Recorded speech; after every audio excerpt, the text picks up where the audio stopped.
नमस्कार, आप देख रहे हैं टाइम्स न्यूज और मैं हूं आपके साथ छवि। आइए नजर डालते हैं कुछ खास खबरों पर। नर्मदा नदी पानी का स्रोत नहीं, जीवन का आधार है। मां नर्मदा का तट जीवन का मठ है। नदी नहीं तो सदी नहीं। अगर हरि से मिलना है तो धरा को हरि करो। ये बात समर्थ सदगुरु दादा गुरु ने इंदौर प्रवास के दौरान कही। मां नर्मदा सेवा परिक्रमा के समर्थ सदगुरु दादा गुरु चंद्र नगर स्थित राजेश अग्रवाल के यहाँ संक्षिप्त प्रवास पर आए थे, जहाँ उन्होंने भक्तों को आशीर्वचन दिए। दादा गुरु ने बताया कि मां नर्मदा के जल में जीवन जीने के लिए सभी आवश्यक तत्व मौजूद हैं, जिसके वे प्रत्यक्ष प्रमाण हैं। वे 24 माह से केवल नर्मदा का जल ही सेवन कर रहे हैं और पूरी तरह स्वस्थ हैं। बावजूद वे प्रति 6 माह में अपनी ओर से ही मेडिकल का चेकअप करवाते हैं कि जल के अलावा वे अन्य कुछ भी ग्रहण नहीं कर रहे हैं। दादा गुरु अपनी नर्मदा परिक्रमा से पूर्व यहाँ पहुँचे थे। ओमकारेश्वर से प्रारंभ होने वाली उनकी यात्रा में वे प्रतिदिन 20 किलोमीटर पैदल चलेंगे। साथ में उनके साथ सैकड़ों भक्तों की भीड़ होगी। हमारी भारतीय सनातनी परंपरा में हम ही दुनिया में हैं जो नदियों को माँ कहते हैं। हम ही दुनिया में हैं जो धरती को भी हम माँ कहते हैं। और एक माँ ने जन्म दिया, लेकिन एक माँ ने जीवन दिया। जिस माँ ने हमें जीवन दिया है, और सिर्फ उसने जीवन ही नहीं दिया जिनको हमने नदियाँ कहा है, जिसे हम नर्मदा कह रहे हैं। नर्मदा ने हमें जीवन दिया है, और जीवन देने के साथ साथ उसी माँ ने हमें जीना भी सिखाया है। इसी गंगा, नर्मदा, यमुना, गोदावरी, कावेरी यही है जो एक तरफ हमारे समाज को जीवन दे रही है, जीना भी सिखा रही है, और हमारे गांव नगर को आत्मनिर्भर भी बना रही है। हम अपनी आत्मनिर्भरता की परिकल्पना बिन गंगा नर्मदा के नहीं कर सकते। हमारी ही दुनिया में परंपरा, सनातनी परंपरा है कि हमने इन पवित्र नदियों को प्रत्यक्ष शक्ति के रूप में, माँ के रूप में हम पूजते हैं। क्यों? कारण ये हमारे गांव नगर को जीवन देती है। तो जिस माँ ने जीवन दिया, जिस माँ ने हमें जीना सिखाया, जिस माँ ने हमें आत्मनिर्भर बनाया, उस माँ के प्रति ये हमारा व्रत है। दुनिया का सबसे असाधारण जल नर्मदा का है। नर्मदा दुनिया का सबसे असाधारण जल है।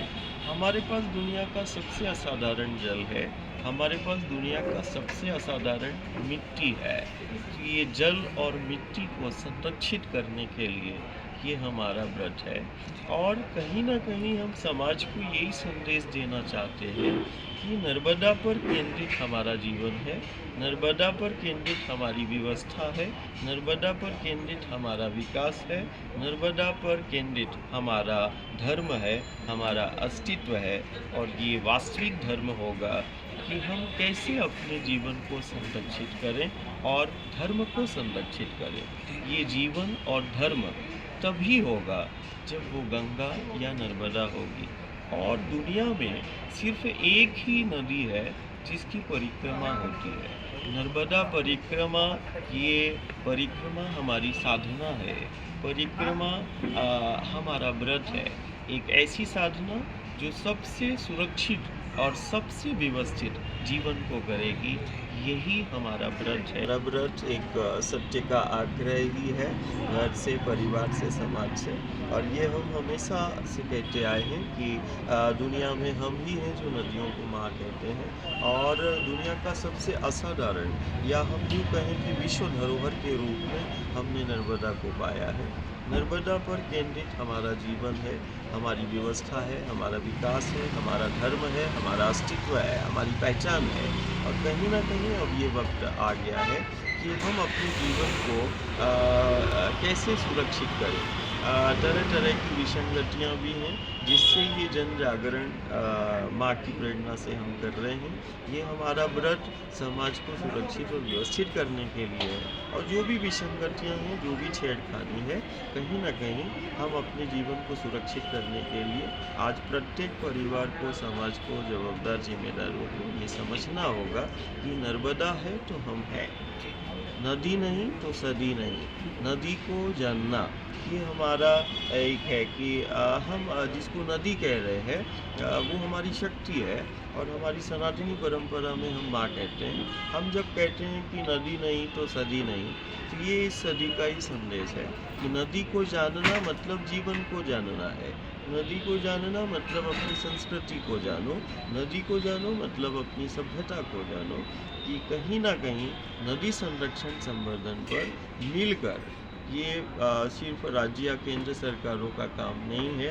जब तक जन भागीदारी सुनिश्चित नहीं होगी, जब तक जन जन जागृत नहीं होगा, हम गंगा या नर्मदा के संरक्षण संवर्धन की सिर्फ कल्पनाएं करेंगे। मुझे लगता है कि वित्त नहीं, जब गांव नगर का चित्त लग जाएगा तो मुझे लगता है वो सारी विसंगतियाँ जो नर्मदा के तट या गंगा के तट पर हो रही है, चाहे वो हरित क्षेत्र जल संग्रहण क्षेत्र में अतिक्रमण हो, निर्माण हो या खनन हो, वो कहीं ना कहीं व्यक्ति निजी स्वार्थों के तहत आजीवन क्षेत्र के साथ खिलवाड़ कर रहा है।